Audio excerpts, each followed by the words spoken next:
इस नए विश्लेषण में स्वागत है। चलिए बिना वक्त बर्बाद किए सीधे उस कड़वी सच्चाई पर बात करते हैं जिसने न जाने कितने घरों की नींद उड़ा रखी है।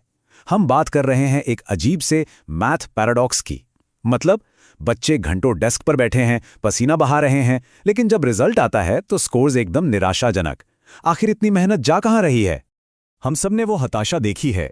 ये देखना सच में बहुत तकलीफदेह होता है जब दिन रात की मेहनत सफलता में नहीं बदलती।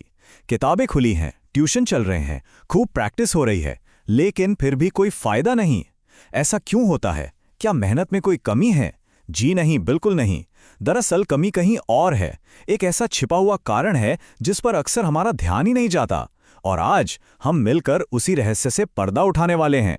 इसे गहराई से समझने के लिए चलिए इतिहास और गणित की तुलना करते हैं। देखिए, इतिहास में क्या होता है, अगर किसी वजह से चैप्टर 3 छूट भी जाए तो भी चैप्टर 6 को मजे से पढ़ा और समझा जा सकता है। लेकिन गणित पूरी तरह से एक अलग गेम है। ये एक क्यूमुलेटिव यानी संचयी विषय है। मतलब अगर चैप्टर 3 की नींव कच्ची है तो चैप्टर 6 का समझ आना बिल्कुल नामुमकिन है। गणित हमारी पुरानी गलतियों को कभी माफ नहीं करता।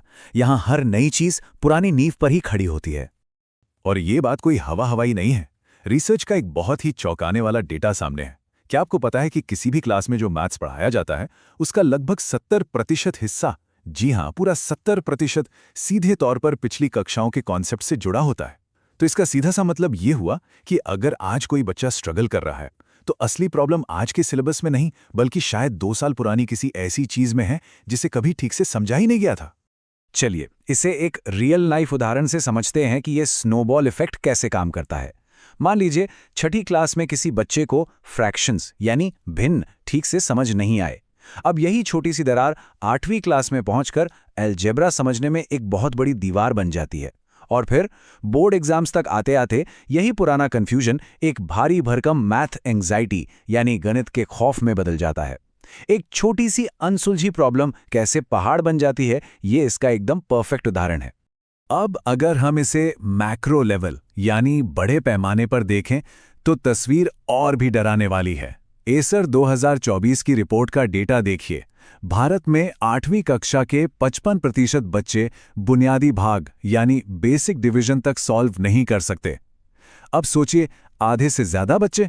इसका मतलब साफ है कि ये किसी एक बच्चे की बुद्धिमत्ता की कमी बिल्कुल नहीं है, बल्कि ये हमारे सिस्टम की एक बहुत बड़ी और व्यापक नाकामी है जो पूरे देश में फैली हुई है। अगर पिछला डेटा चौंकाने वाला था तो यूनेस्को एसडीजी रिपोर्ट 2023 की ये सच्चाई सुनिए। 12 से 16 साल की उम्र के 87%, जी हां 87% भारतीय छात्रों में बुनियादी गणित की क्षमताओं की पूरी तरह से कमी है। ये कोई छोटी बात नहीं, बल्कि एक नेशनल क्राइसिस है। ये साफ दिखाता है कि हमारी बुनियाद अंदर से कितनी खोखली हो चुकी है। तो अब सबसे बड़ा सवाल उठता है कि आखिर इतनी बड़ी गड़बड़ हो क्यों रही है? सच तो यह है कि इसका जवाब हमारी शिक्षा प्रणाली के बेसिक स्ट्रक्चर में ही छिपा है। होता क्या है, स्कूल का सिलेबस हमेशा बस आगे भागने के लिए डिजाइन किया गया है। टीचर्स के पास फिक्स टाइम है, तय सिलेबस है और एग्जाम्स का भारी प्रेशर है। उनके पास लिटरली इतना वक्त ही नहीं होता कि वो ब्रेक मारें और 2 साल पहले छूट गए कॉन्सेप्ट्स को दोबारा पढ़ाएं। सिस्टम ही ऐसा है जहां सिलेबस बस आगे बढ़ता रहता है और पुरानी कमियों वाले बच्चे चुपचाप पीछे छूटते चले जाते हैं। और इस व्यवस्थागत कमी का सबसे बुरा असर सिर्फ रिपोर्ट कार्ड तक सीमित नहीं रहता। ये बच्चों के दिमाग पर एक गहरा भावनात्मक घाव छोड़ देता है। हम अक्सर सुनते हैं, मैं मैथ्स के लिए बना ही नहीं हूं, या मुझे मैथ्स समझ नहीं आता। दरअसल ये कोई बहाना नहीं है। ये उस दर्द और फ्रस्ट्रेशन की आवाज है जो सालों के उस उलझे हुए गणित से पैदा हुई है। धीरे धीरे ये खौफ बच्चों के दिमाग में इस कदर बैठ जाता है कि वो इसे अपनी जिंदगी का एक अटल सच मान लेते हैं। और इस कमजोर बुनियाद की कीमत उन्हें जिंदगी भर चुकानी पड़ती है। इसे एंग्जाइटी रिपल इफेक्ट कहते हैं। पहले साल में ये बोर्ड एग्जाम्स में डराता है, 3 साल बाद जेई या सीयूईटी जैसे कॉलेज एंट्रेंस में रास्ते रोक लेता है, 5 साल बाद एसएससी और बैंकिंग जैसी सरकारी नौकरियों के सपने तोड़ देता है। और बात यहीं खत्म नहीं होती। 10 साल बाद एक वयस्क के रूप में रोजमर्रा के फाइनेंस और पैसों के फैसलों में भी ये कॉन्फिडेंस को हिला के रख देता है। ये खौफ चुपके चुपके करियर के सारे रास्ते सीमित कर देता है। तो इस सब के बीच आखिर इन अदृश्य दरारों को पहचाना कैसे जाए? देखिए, इसके कुछ बहुत ही साफ और सटीक लक्षण होते हैं। ध्यान दीजिए।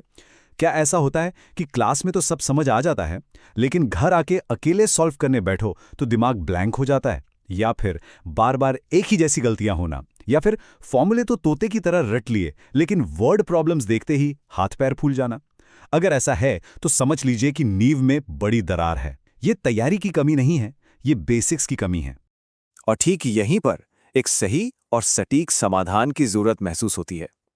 स्मार्ट सा कोई आम ट्यूशन या क्रैश कोर्स नहीं है। ये एक ऐसा प्लेटफॉर्म है जिसे खास तौर पर इन्हीं अदृश्य कमियों को ढूंढ निकालने और उन्हें एक एक करके बिल्कुल सिस्टमैटिक तरीके से फिक्स करने के लिए बनाया गया है। ये समझ लीजिए कि वो पक्का टूल है जो रोजाना की सही प्रैक्टिस के जरिए उस खोखली हो चुकी नींव को फिर से मजबूत बनाता है, ठीक वहीं से जहां स्कूल का सिस्टम बच्चों को पीछे छोड़ाया था। तो इस विश्लेषण को खत्म करने से पहले एक बहुत ही चुभता हुआ सवाल हमारे सामने है। क्या बिना सोचे समझे बस सिलेबस पूरा करने की इस अंधी दौड़ में आगे भागते रहना सही है, या फिर आखिरकार एक पल रुककर उस नींव को मजबूत करने का वक्त आ गया है? क्योंकि जब तक इस मूल कारण को जड़ से नहीं उखाड़ा जाएगा, तब तक हार्डवर्क कभी मनचाहे स्कोर्स में नहीं बदलेगा। उम्मीद है कि इस चर्चा ने आपको सोचने का एक नया और स्पष्ट नजरिया दिया होगा।